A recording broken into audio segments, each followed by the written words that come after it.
Greetings, people of the interwebs. Jake here, and just got home from seeing Blade Runner 2049. My God, Blade Runner 2049 is a fantastic movie. It's normally with movies where they're like 10 years, like it took like 10 years or more to make a sequel to a film. I usually get a little wary because it's kind of like, you kind of missed your opportunity. Why did it take this long to make a sequel to this movie? And a lot of times it's basically just a cash grab because they're kind of like, oh, nostalgia, let's make a sequel to this movie that was 10, 15, 20 years ago and or more, and try to make some extra money off of it. And so far, it hasn't really worked out for a lot of movies and would-be franchises. Blade Runner, however, is absolutely stunning. Like Denis Villeneuve and his cinematographer Roger Deakins, who I believe they've done. I don't know if they've done all their movies together, but I know at least with Arrival and I think Sicario, Roger Deakins and Denis Villeneuve worked together on, and gorgeous. Like even if for whatever reason someone goes into Blade Runner 2049 and just doesn't like it, like it's not their thing, I think it's pretty much worth the admission just for the cinematography alone because it is so beautiful. And same thing with like a movie like Arrival. Even if for whatever reason that was not your thing, there is no denying that film. Uh, Now, as far as like plot details and story and stuff like that, I can't really go a whole lot of detail in, just because I don't want to spoil anything for people, because I want you all to go into this movie fresh and you know just go into it not knowing anything aside from the fact that it's a sequel to Blade Runner and it's 30 years later. That's really all you need to know going into this. Hopefully, you haven't done too much research or looking into reviews online or even videos here on YouTube because I know a lot of them. This is one of the few movies where pretty much within the beginning of the movie, like probably the first like 10, 15 minutes, there's pretty much a spoiler. So, it's kind of hard to review this movie like in terms of like the story or to go into detail with the story and plot and all that stuff. So all that I'll leave out just because I don't want to spoil anything. But basically, it's the fact that Denis Villeneuve was able to make a sequel to a film, like a beloved film, you know, even though it was, Blade Runner when it first came out in 1982 was not really well received by critics and audiences. But I think that a lot of that is just because Blade Runner was ahead of its time. If that movie had come out now, I think it would have done like really well. Like critics would have loved it, audiences would have really liked it. I just think that like at the time in the '80s, people weren't really ready for that kind of movie yet, and over the years it's kind of built up its fan base and has become like a cult movie, but also it's become a classic movie for not just sci-fi lovers but also movie lovers as a whole. So the fact that he was able to make a sequel 30 years later to again a beloved property like Blade Runner and make this movie basically just as good as the original. Some would say even better. I think I still need a little bit more time to kind of marinate on this movie and also rewatch the original as well. So, but regardless of which one I like more, it's still such a testament to Denis' directing ability to to again, like even if this movie wasn't like on the level that it is, honestly, I still think even if the movie was just good, that's still impressive to take a movie 30 years later and make a sequel to and actually make it decent. But no, this movie is great. Like it's already in. It's probably like my number two of my top 10. I've like this is the 24th movie that I've seen so far this year. And I would say it probably ranks as number two so far. that order could change once I kind of look over my list and obviously towards the end of the year when more movies come out. But I'd say regardless, this is definitely going in my top 10, probably my top 5, just because start to finish, everything about this movie I thought was fantastic. I like Ryan Gosling, his character Kay, as basically the new Blade Runner. Harrison Ford comes back and reprises his role as Deckard and does a really good job in this movie. And so does Robin Wright. She does really good. But basically, everyone in this movie, like the cast is all great. Again, cinematography, beautiful, absolutely beautiful. And the score is really good. Very, very much like the original score in the '80s. But I feel like in this one, it's not. The score's a bit more subtle, but it works to the movie style. Because there's some movies where I feel like it's subtle and that's a bad thing because it didn't stand out as much. Whereas I feel like this is the good kind of subtle because it didn't stand out, but it didn't need to stand out drastically compared to other movie scores where, like something like a Star Wars, where as soon as the Imperial March theme comes on, or something like that, I don't know, it's a lot more impactful, if that makes any sense. But yeah, Blade Runner 2049. Again, it's great. Everything.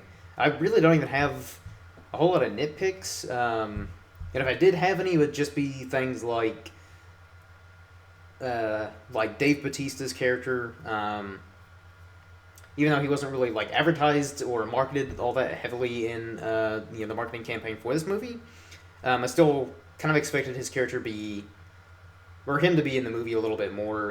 Same thing with Jared Leto, and Harrison Ford came in a little bit later than I expected, but overall, it's still one of those things where even though pretty much all these actors had not as much screen time as I wanted or thought. They make the most out of their scenes. So, and I think that's a good thing that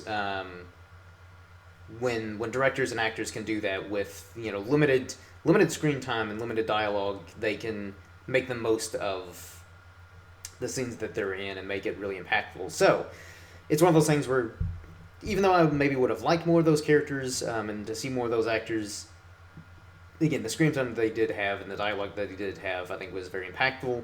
And it was just right for what the story needed. So,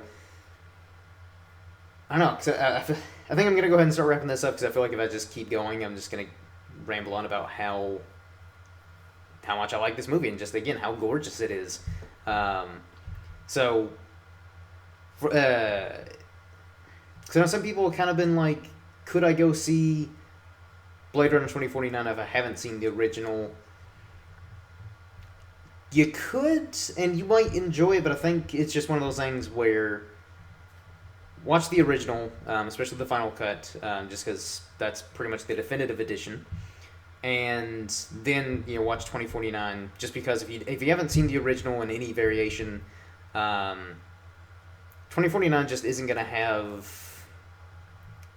It's not going to have as much impact because a lot of it is a lot of the story elements and story points and stuff like that very much are from the first one. So yeah, definitely watch the original if for whatever reason you haven't already, and even if the original was not necessarily your thing, because some people, some of my friends and even my older brother included, they not that they dislike the original, but they're just kind of like, yeah, it's fine, but it's not really my thing, or I don't know if I was a little boring or a little too slow, or something like that. I feel like even if the original was not necessarily your thing, maybe you didn't care for it or whatever, I think those people will like this one a little bit more.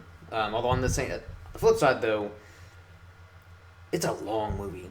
It's 2 hours and 43 minutes, but it's so engaging to where it doesn't feel Like there really isn't a moment in this movie, or at least for me personally, where I was sitting there in the theater, and I felt the time.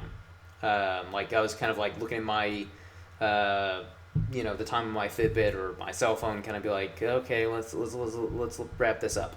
Um, I was just again engaging from beginning to end, and so I don't know. Like there might still be people who don't necessarily appreciate the movie just because they thought it was a little long, and it is a slow burn, much like the original.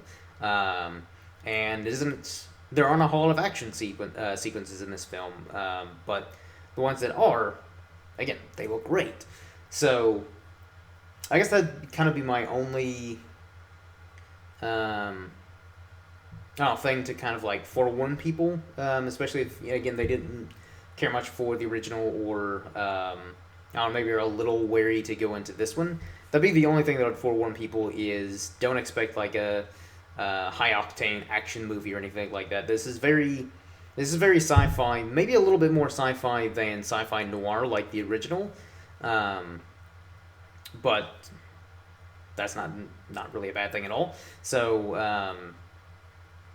yeah, that's really the only thing that I could see people maybe being a little hesitant to go see this movie is because either one, maybe the original Blade Runner wasn't necessarily their thing, and the runtime. But again, I think, and hopefully, people who again maybe didn't like the original Blade Runner will see this one, really enjoy it, and then that'll kind of make them go back and rewatch the original and hopefully appreciate and like the original a lot more. Because even though I did really enjoy the original, I do think after seeing this the sequel, I think it just kind of really helps me appreciate the universe that Ridley Scott and now Denis Villeneuve have really built with Blade Runner, and it's one of those things where I think there's still a lot you can do in this world that they created, but I don't really necessarily want to see like a sequel, especially because I think the way they wrap up the story in this one is it's perfect the way it is, and even though they theoretically could do like a trilogy, I feel like it just wouldn't fit.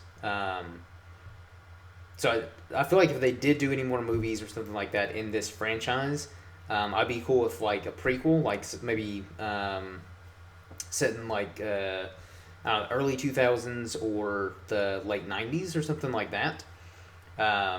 Or I don't know, like maybe like a story that takes place off world with replicants and stuff like that. So there's a lot of stuff that they mention in the original and in the 2049 about the replicants and some of the conflicts and wars that took place. So I think that'd be really cool to see. But again, that's just something that I think if they announce that, I'd be down for it. But I don't think we necessarily need it. Just because again, these two movies are fantastic and don't really need to be touched. Like I was still very kind of apprehensive when I heard they were doing a sequel to Blade Runner, but this is how. Not only is this how you do a good sequel, this is just how you do a good film. Because again, everything about this movie, like again, take it being a sequel out of the equation. This is still a damn good movie, beginning to end. Just everything about it. It's fantastic.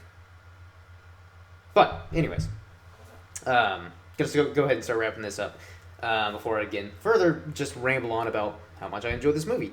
So hopefully once you all see it, hopefully you will enjoy it, and feel free to let me know what you think either in the comment section below or hit me up on Twitter and let me know what you think.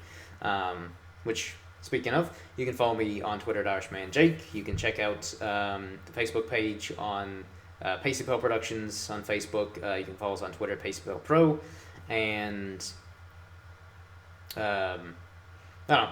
Yeah, just follow me on Twitter for stuff going on with me and other ideas and projects and stuff like that I got going on. But that wraps up this video, and until next time, everyone, cheers.